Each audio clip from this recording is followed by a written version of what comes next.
Friends, अगर आप story reading करते हैं तो आप बहुत ही अच्छी इम्प्रूवमेंट ला सकते हैं अपनी इंग्लिश ग्रामर में।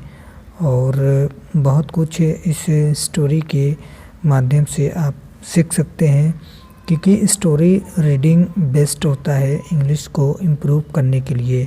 इसमें नए नए वर्ड्स, मीनिंग और सेंटेंस स्ट्रक्चर भी देखने को मिलते हैं। आज की वीडियो का टाइटल है द वाइज फार्मर, यानी बुद्धिमान किसान। फार्मर का मतलब होता है किसान और वाइज यानी बुद्धिमान। ये फार्मर एक नाउन है और वाइज इस नाउन की विशेषता को बता रहा है कि फार्मर कैसा है। फार्मर है बुद्धिमान, ठीक है। तो ये हमारा एडजेक्टिव हो गया और द हमारा एक डेफिनेट आर्टिकल है जो कि किसी भी स्पेसिफिक नाउन के पहले लगाया जाता है, ठीक है। चलिए कहानी का ट्रांसलेशन स्टार्ट करते हैं। वन नाइट, एक रात। अ वाइज फार्मर, एक बुद्धिमान किसान। वाज रिटर्निंग, यानी लौट रहा था। पास्ट कंटिन्यूस का स्ट्रक्चर, ठीक है। होम कहाँ पर, घर पर। कहाँ से, फ्रॉम अ फेयर। फेयर का मतलब होता है मेला, ठीक है। तो एक रात एक बुद्धिमान किसान घर लौट रहा था मेले से, ठीक है। He bought a buffalo from there. He bought, buy का सेकेंड फॉर्म बॉट और पास्ट इंडेफिनिट का स्ट्रक्चर। ही बॉट, उसने खरीदा। क्या खरीदा? अ बफेलो, एक भैंस। फ्रॉम देयर, कहाँ से? मेले से, यानी वहाँ से। While he was passing through a dense forest, यानी जब वह गुज़र रहा था। वाज पासिंग, गुज़र रहा था। कहाँ से? थ्रू अ डेंस फॉरेस्ट, यानी एक घने जंगल से होकर। थ्रू का मतलब होता है होकर। A dacoit came in front of him, एक डाकू। अ डकैट का मतलब होता है डाकू। केम, कम का past form came. In front of him, उसके सामने आया। इन फ्रंट ऑफ का मतलब होता है के सामने, हिम यानी उसके। ही हैड अ बिग स्टिक, यानी उसके पास था एक बड़ी छड़ी, ठीक है, या लाठी। ये है हैड का यूज जब हम पास्ट में किसी चीज़ को पास होने के सेंस में सेंटेंस को कंप्लीट करना होता है तो वहाँ पर हैड का यूज करके बनाया जाता है। जैसे मेरे पास एक किताब था, आई हैड अ बुक। मेरे पास कार था, आई हैड अ कार। इसीलिए ही हैड अ बिग स्टिक, यानी उसके पास एक बड़ी छड़ी थी। इन हिज हैंड, यानी उसके हाथ में। ही सेड, उसने कहा। गिव मी, मुझे दो। ऑल दैट, सारी चीज़ें। दैट यू हैव, जो तुम्हारे पास है। ये हमारा सेंटेंस है इम्परेटिव, क्योंकि जब हम किसी को कोई काम करने के लिए कहते हैं, एडवाइस देते हैं या ऑर्डर देते हैं तो वहाँ पे हमारा स्ट्रक्चर यूज होता है इम्परेटिव सेंटेंस का, ठीक है।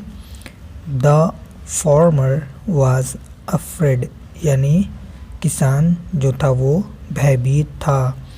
देखिए, वाज अफ्रेड यानी भयभीत था।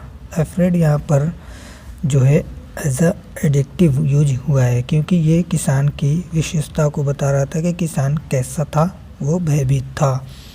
He gave all his money, उसने दे दी।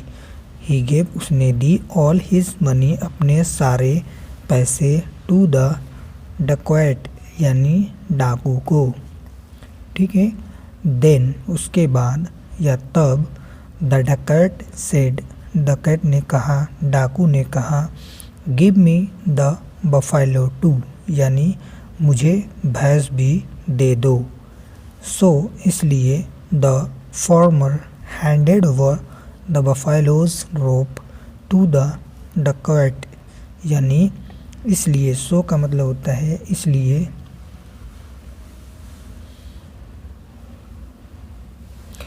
सो यानी इसलिए, द फार्मर हैंडेड ओवर का मतलब, हैंड ओवर का मतलब होता है सौंपना, ठीक है।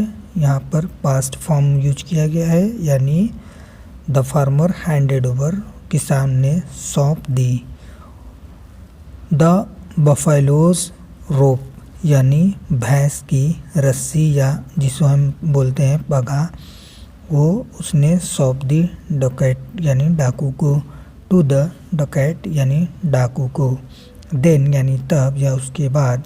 द फार्मर सेड किसान ने कहा, I have given you everything, मैंने दिया है।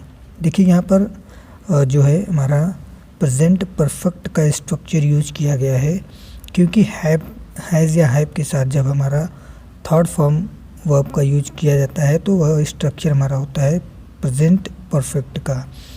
तो आई हैव गिवन मैंने दिया है, यू तुमको, एवरीथिंग यानी सारी चीज़ें, सब कुछ, दैट जो, आई हैड हमारे पास था।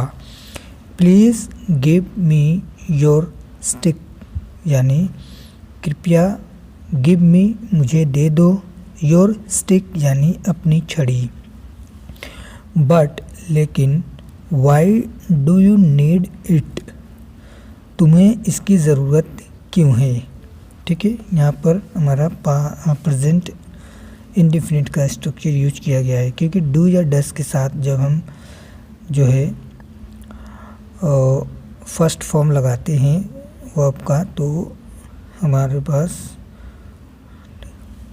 आस्क्ड द डकैत, डकैत ने कहा, I will give this stick to my wife, I will give मैं दूंगा, दिस स्टिक यानी इस छड़ी को, टू माई वाइफ यानी मेरे पत्नी को।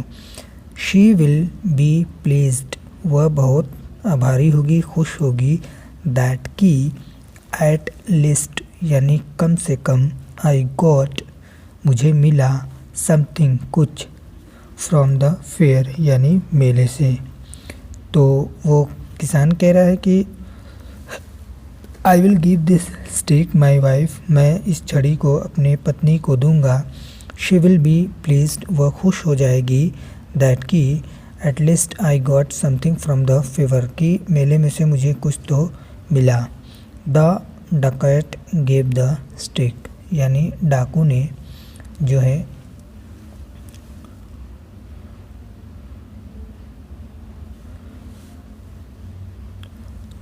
The dacoit gave the stick to the farmer यानी डाकू ने छड़ी को किसान को दे दी, ठीक है। गेव यानी दे दिया। इन नो टाइम कुछ ही देर में, यानी इन नो टाइम यानी कुछ ही देर में, the farmer started beating the Duckett with the stick यानी कुछ ही देर बाद किसान ने क्या करना शुरू कर दिया, स्टार्टेड बीटिंग यानी पीटना प्रारंभ कर दिया, शुरू कर दी। द डकैट डाकू को किसके साथ, विद द स्टिक यानी छड़ी के साथ, यानी छड़ी से डाकू को मारने लगा। द डकैट रन अवे जो डाकू था वह भाग गया। रन अवे का मतलब होता है भाग जाना, और यहाँ पर सेकेंड फॉर्म यूज किया गया है रन अवे का, रैन अवे यानी पास्ट फॉर्म भाग गया, पास्ट इंडेफिनिट का स्ट्रक्चर। लिविंग मीन्स छोड़ते हुए, द बफेलो यानी भैंस को, and the farmers money behind और किसान के पैसों को पीछे, यानी बिहाइंड का मतलब होता है पीछे, यानी वह ये सारी चीज़ें जो है छोड़कर भाग गया। This is how the wise farmer saved his belongings from the dacoit यानी दिस इज़ हाउ इस तरह से द वाइज फार्मर बुद्धिमान किसान सेव्ड बचा लिया, हिज बिलोंगिंग्स यानी अपनी मतलब संपत्ति को, फ्रॉम द डकैट यानी डाकू से। ये थी आज की स्टोरी और उम्मीद करता हूँ कि स्टोरी आपको पसंद आई होगी। ठीक है, ऐसे ही और भी इंटरेस्टिंग स्टोरी के लिए मेरे चैनल को सब्सक्राइब कीजिए। तब तक के लिए thanks for watching. Have a nice day.